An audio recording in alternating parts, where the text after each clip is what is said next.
দেখেন দিন শেষে ম্যাচ হেরে গেছি, তো এখানে কারো দোষ দিব না যে রান হয় নাই বা রান হয় নাই, বাট এই রানে আমাদের ডিফেন্ড করা উচিত ছিল। দেখেন আমাদের একটা বড় লস হয়ে গেছে যে আলিসটা খেলতে পারে নাই, তো আলিসটা খেললে হয়তো সিনারিটা অন্যরকম হতো। তো আমার কাছে ফিল হয় ওরে আমরা অনেক পাওয়ার প্লেতে মিস করছি, পাওয়ার প্লেতে ওটা কিছু রান হয়ে গেছে, তো ও থাকলে ওরকম হয়তো নাও হতে পারতো।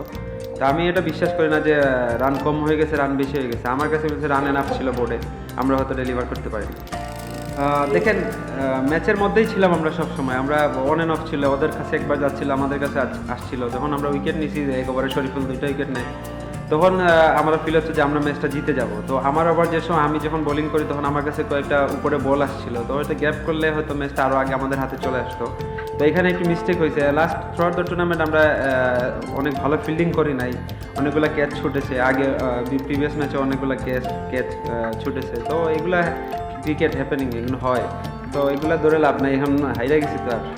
হ্যাঁ দেখেন মায়ার্স যখন আউট হয়েছে আমি শরীফুলকে বলতেছিলাম তুই ম্যাচ জিতাবি, আরেকটা উইকেট নিলে হয়তো পরের বলে রিয়াদ ভাইকে আউট করে দিচ্ছে। তো আমার কাছে আরও বিশ্বাস হচ্ছিল না ম্যাচটা জিতে যাবো ইনশাল্লাহ।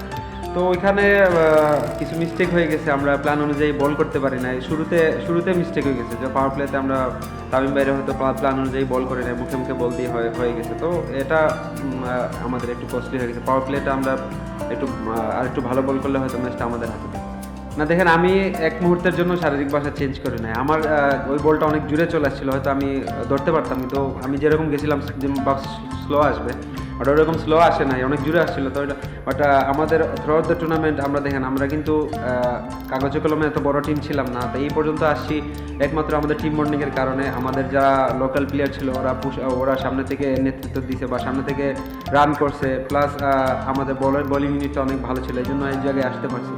তো আমি বলবো না যে আমাদের কখনোই আমাদের মাঠে বডি ল্যাঙ্গুয়েজ এলোমেলো ছিল না। কারণ আপনারা ওই ভাই আগে কোয়েশ্চেন করছিল, আমি বলছিলাম 10-15 বেশি হতে পারতো, বাট ওনারা ভালো বল করছে। লাস্ট 4 ওভার দেখেন কোনো সুযোগ দেয় নাই, ভালো ভালো জায়গায় ইয়র্কার মারছে, এই জন্য হয়তো রান কম হয়েছে না। আমি বলবো না রান কম হয়েছে, বাট আমি বিশ্বাস ছিলাম এই রানে আমরা ওদেরকে চেপে ধরতে পারবো। হয়তো আমাদের একটা বলার শট ছিল, ওই জায়গায় যদি আলিস থাকতো, আমি বলছিলাম আলিস থাকলে হয়তো সিনারিওটা অন্যরকম হতে পারতো। এখানে হ্যাঁ ডিসকাস করতেছিলাম আমি, সানি ভাই, আমি নাইম ভাই, মিথুন ভাই ডিসকাস করতেছিলাম যে স্পিন হয়তো রিশাদ ভালো মাইরা দিব, আমরা বলতেছিলাম যে তালাত্রে করানোর জন্য। তো ওরে বলছিলাম যে আমরা সামনে বল করার জন্য, হয়তো ওর মতো ডেলিভার করতে পারে না, এই জন্য ম্যাচটা অলরেডি ম্যাচটা চলে গেছিলো, বাট আমরা ফাইট ব্যাক করে নিয়ে আসছি। But last over 8 run defend করা অনেক টাফ ছিল। স্যাটিসফাইড এটা বলবো না, যদি চ্যাম্পিয়ন হতে পারতাম স্যাটিসফাইড হতাম। তো আমার চেষ্টা ছিল যে নিজেকে কিভাবে একটা বিপিএলে মেলে ধরা যায়। এখানে আমাকে কোচ হেল্প করছে, সন্টেড ছিল এখানে, ওনারা হেল্প করছে। আমার কাছে ফিল হয়েছে যে না আমি ফ্রিলি বিপিএলটা খেলতে পারছি, আমি যখন যা চাইছি ক্যাপ্টেন আমাকে হেল্প করছে। তো আমার কাছে ফিল হয়েছে যে না এই বিপিএলটা আমার one of the best BPL.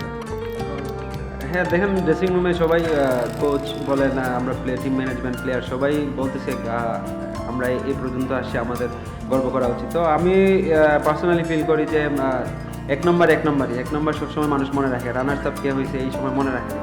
তো আমি পার্সোনালি এটা আমার কাছে ফিল খারাপই লাগতেছে যে আমি চ্যাম্পিয়ন হতে পারতাম, এত রান ছিল বোর্ডে, তো আমরা আরেকটু ভালোভাবে যদি চেপে ধরতে পারতাম তাহলে জিততে পারতাম।